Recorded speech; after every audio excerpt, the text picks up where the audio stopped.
It's getting to be that time in the season where you got to kind of separate the playoff teams from the rest. We've got to prove through this week and through this month that we belong.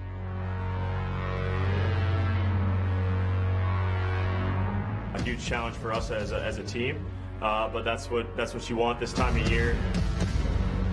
You got to get down and dirty this week. It's going to be a fight. It's a lot on the line, and this is what we signed up for. This is what we play football for. Brought to you by Miller Lite and Luther Auto.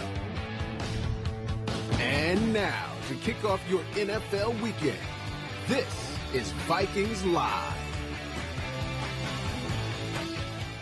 Well, the final stretch begins for the Vikings as they embark on their final 4-game stretch to close out the season. And that begins in Tampa on Sunday as they take on the Bucs. Welcome to Vikings Live, everyone, alongside Ron Johnson and Courtney Cronin. I'm Hobie Artigue. Don Mitchell, Paul Allen will join us in just a little bit. But, guys, the Vikings right now are kind of like a living, breathing version of the meme, how it started versus how it's going. 1-5. Now 5-1 since the bye week. Ron, what do you make of this team heading into Tampa? Well, it's Kirk Cousins. I mean, when you look at Kirk Cousins, you have to start there. In the first 6 games, 11 touchdowns, 10 interceptions, which led the league.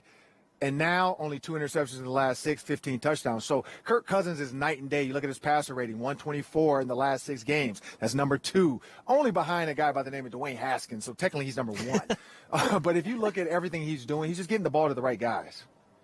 Yeah, and I mean, Ron brings up how Kirk's playing. Look at that fourth quarter, Hobie. He's become this fourth quarter superstar throughout the month of November. It earned him NFC Offensive Player of the Week, the final week of November, and he's been playing great down the stretch. Those 2 game-winning drives against Carolina and Jacksonville truly kept the Vikings' hopes alive to stay in the playoff hunt at this point. So I think for all intents and purposes, Kirk has shattered some of the narratives around him, but there's always this question of, well, what's more? What more can you do?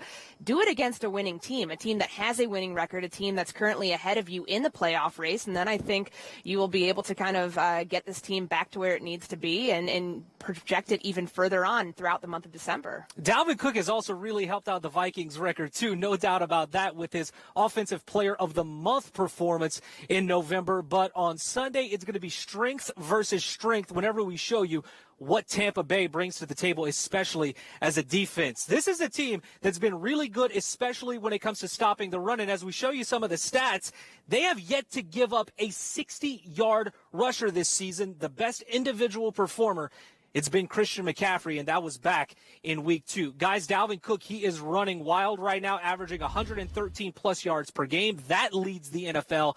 But I think the big question, Courtney, is how do they get Dalvin going against a defense that's been really good from the start? Yeah, there's a number of different ways. I like to call them fake runs, also known as screen passes, because think about that first touchdown that the Vikings had against Jacksonville, where Adam Thielen connected with Kirk Cousins for a 3-yard touchdown. That was set up by a 20-yard pass, we'll call it that. You can't see my air quotes, but it's a screen pass. I mean, it's a quick way to move around the run game as best as you can and, try to take advantage of where you can with this team because they're really good at bringing pressure up front. If you want to take deep shots with it, I think it's a great game for Justin Jefferson to get involved heavily. Probably more than 2 targets in the first half would do him justice, but you can get Cook some touches. He's probably not going to get 38 like he said he wanted to have again just 3 days removed from that Jacksonville game, but it may not come on the ground, but this guy is still very effective, Hobie, in the short passing game.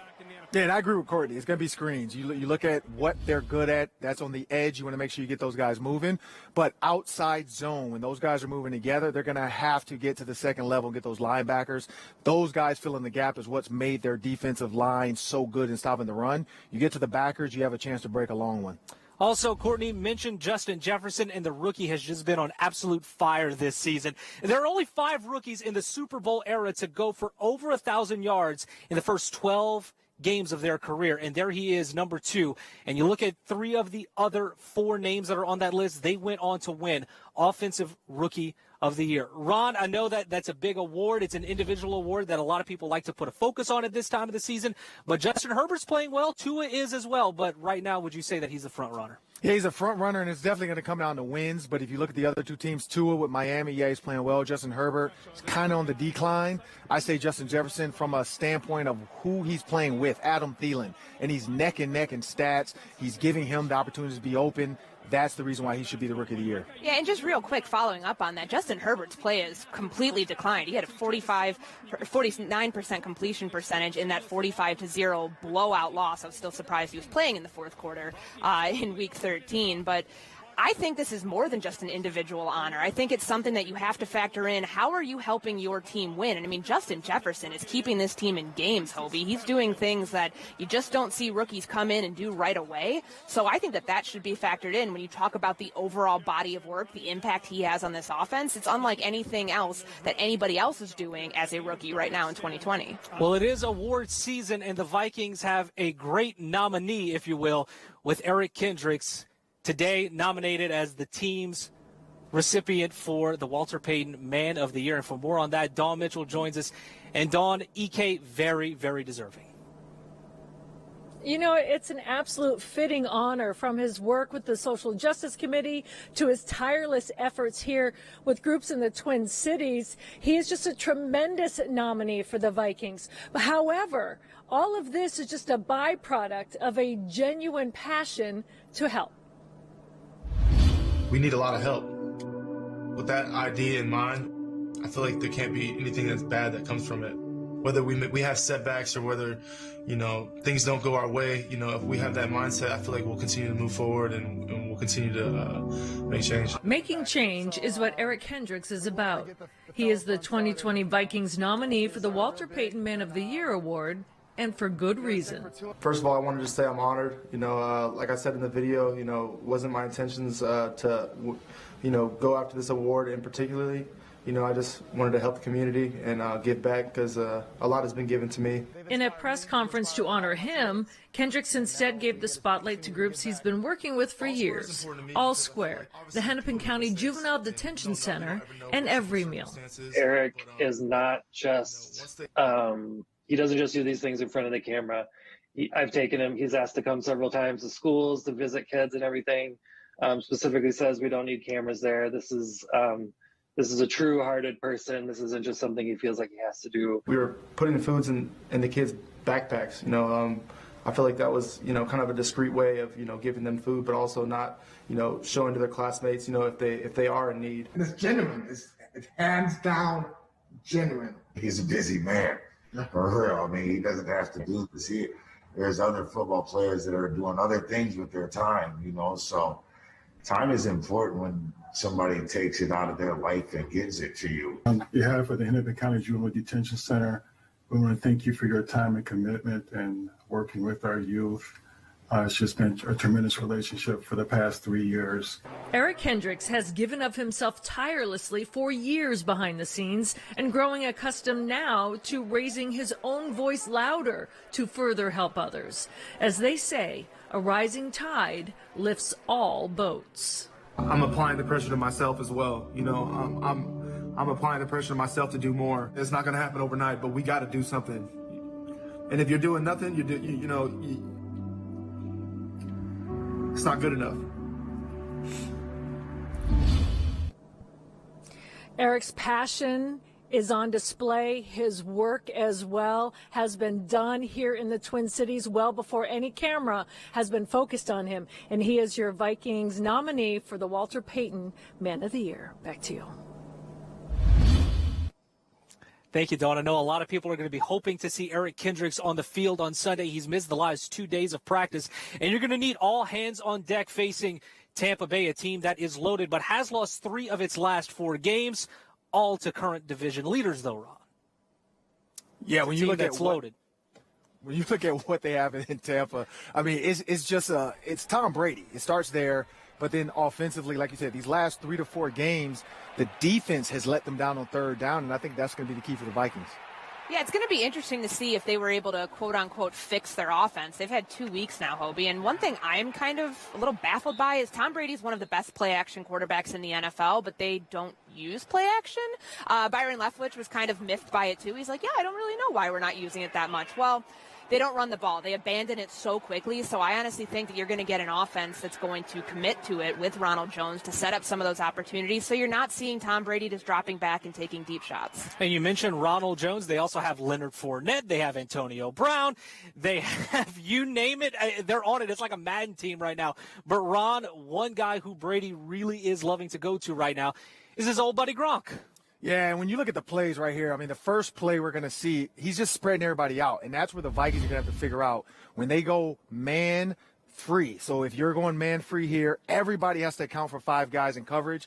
He's just going to throw them open. But Gronkowski has always commanded the middle of the field. He knows to stay on the hash, and then he knows there's too high. So middle of the field open. That's why his hand's up. There's nobody threatening the middle of the field. So this is technically like a Tampa 2. The linebacker can't run with him, and that's the problem. And then in the next play, same thing. They're going to use play action. They're going to try to get the linebackers to have vision in the backfield. They stop. That's a blown coverage, in my opinion, because that linebacker should carry the tight end because there's no reason to sit in the middle of the zone when you have 2 of the linebackers within the hashes. So somebody screwed up. I don't know who, but one of those guys screwed up. But, again, that's just Tom Brady trusting Gronk. Even if they covered him, though, he was going to be open on that play. Tell him, Coach. Tell him. However, that defense, too, just as talented. Courtney, right now, the pressure that they provide with their front 7 in both the run game and the pass game, really, really impressive. Yeah, I mean, there's a reason they are so good against the run, and I think it's because they truly control the line of scrimmage so well. I mean, that is what you have to do here. And, I mean, they did it against Kansas City. Clyde Edwards-Helaire, they shut him down so early on in the game. And, I mean, you're going to see Ndamukong Suh here on this play. I mean, the thing that's so good about them is they can eat up so many blockers, but he really didn't even need to here. He cuts off the rush lane and is able to drop Edwards-Helaire for a 2-yard loss here. And then how good they are sending pressure. Well, on this play, they can get home with 4. Shaquille Barrett, the reigning sack leader, he knew that this was going to be a tough year to be able to repeat that, but when you leave him one-on-one with a left tackle, I don't care who it is, there's going to be a lot of problems. A hesitation move on the outside, dip and rip, and he's able to get the sack. William Golston jumps on the ball. That's a huge play for that team. They were great in the red zone against Kansas City, and that's something the Vikings are certainly going to have to be cognizant about in this game. And the Bucs are really good at getting to the quarterback, ranked currently 6th in the NFL when it comes to QB sacks. Speaking of quarterbacks, coming up next here on Vikings Live, Paul Allen's going one-on-one with Captain Kirk Cousins in the player spotlight when we return here on Vikings Live.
Live. Brought to you by Miller Lite and Luther Auto. Well, as the Vikings trek into their most important part of the schedule in 2020, it's always great news that Captain Kirk is playing well. The Vikings quarterback playing some of his best football since he arrived in Minnesota. And for more with Kirk Cousins, Paul Allen has more in the Player Spotlight this week. Yes, Hobie, Miller Lite Player Spotlight. It is Vikings quarterback Kirk Cousins, last 6 since the bye. 15 touchdowns, 5 victories, and just a single loss. Kirk, don't you just love it when C.J. Ham scores touchdowns? It just makes everybody smile. I absolutely do. He's the best. I wish we give him the ball more because when the ball's in his hands, good things happen. What's better overall about the offense now, Kirk, compared to way back early in the season? Like, what's more relaxed? Well, I think, and this is understandable, going into week 14, you're just more familiar with what your offensive coordinator wants to do, Gary, and, this is his first year calling plays with us. So there was some unfamiliarity there early, but, you build that rapport over time. I think getting some of your rookies involved, like a Justin Jefferson, I think we've obviously grown his role from where it was week 1 to now where it is in the back quarter of the season. And there's several other, young players or new players that have roles that have grown. So it's been great to continue to kind of figure things out. And, we've got to play our best football now in December. Hey, Kirk, with COVID and everything that goes into it, has the joy for what you love as much as you do playing football, has any of that been sapped? I don't know about sapped. It's just been a really different year. I think I take comfort knowing that hopefully it is unique to 2020. I'm hoping that 2021 will be able to turn a new page and that we'll be right back to, normal game day environments and a normal process, going through the season. Time will tell if that's true or not, but I'm optimistic that it will be that way. And in that case, then I just look back at 2020 as sort of a speed bump and a curveball, and that's okay. So I think having the long view in mind helps you understand that it's just part of the journey and this won't last forever. And there are, exciting football days ahead. How's your body doing? You've taken some legitimate licks the last 2. Doing just fine. We always pray for protection, and those prayers have been answered for a lot of years now. And, I do a lot throughout the week, each and every week to recover so that the hits you take don't, linger into the next game. And all in all, doing well. And we'll keep praying for protection because we hopefully, can stay that way through the rest of the season. And speaking of protection, your offensive line mostly has come through for you guys really well this season. And you know more about it than me, man, but I think this is the best season Riley Reif's ever had in his career. I mean, what about old 71 this season? Holy cow. Yeah, Riley's been playing at a really high level, and he kind of just goes about his business, doesn't want attention, and so sometimes his play can go under the radar. But he's doing a great job for us. I think he has a lot of football up ahead of him still as well, and he's been a big reason why we've had success offensively. It's been because we've been protected, especially on that blind side. Now, you are a man of peace and generally try to play with a quiet mind. So with that known, what possibly during a game could trigger you to get into a fist fight? You know what? When defenders, start running their mouth, sometimes that'll get me fired up. Sometimes if, somebody in our huddle won't stop talking while I'm trying to play, or if they think they have all the answers, in hindsight, then I'll give them a piece of my mind. But I do try to stay pretty even keeled throughout the game. And but every now and then, if you poke the bear, sometimes the bear will push back. Lastly, Thielen and Jefferson, what a duo, what a combo. So professionally blessed to have those two, right? Oh, absolutely. Adam, he's kind of just been Adam Thielen since the day I arrived in 2018. I haven't, seen him much different than just a consistent worker who's been productive week in and week out with both catches and yards and obviously touchdowns too. So he's been the same guy for 3 straight seasons now with me.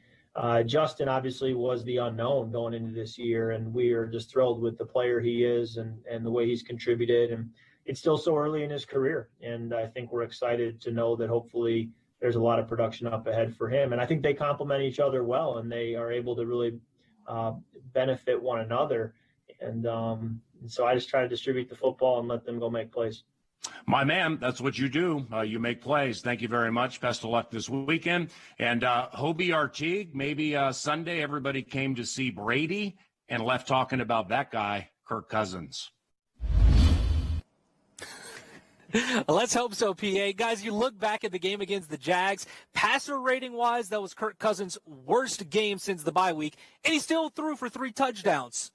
Ron, what's making Kirk just so effective right now that he just needs to carry on through December? Well, one, his offensive line is giving him a little bit more time, but he stopped worrying about the home run, and he stopped trying to be perfect. Like, you're noticing he's giving Justin Jefferson chances. He's throwing the ball to Adam Thielen, giving him chances. Like, that ball, Justin was, pushed off. That could have been easily picked off, but Kirk didn't care. So I think getting away from trying to be perfect and actually just giving his guys a chance and taking the dinks and donks, I think that's making him really good now. And he's been so good when teams are bringing extra rushers, like against the blitz. He's been blitzed at his highest percentage, 32.3% of his dropbacks these last 2 weeks, and it's yielded some pretty good results. 121.2 passer rating, 3 touchdowns, 0 interceptions, 183 yards. Well, you're going to face a team in Tampa Bay that blitzes just under 40%. So he's anticipating it, he's expecting it, and he's performed really well under added pressure. I think that's something, once you get in rhythm with it, you can carry it over from week to week, and that should be an indication that he should play well under those circumstances in Tampa Bay. Well, we wrap things up here on Vikings Live. When we return, we give you our Vikings keys to victory as they get set to take on the Bucs in Tampa and give you a preview of Thursday Night Football tonight. That's coming up next here on Vikings Live.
To Vikings Live.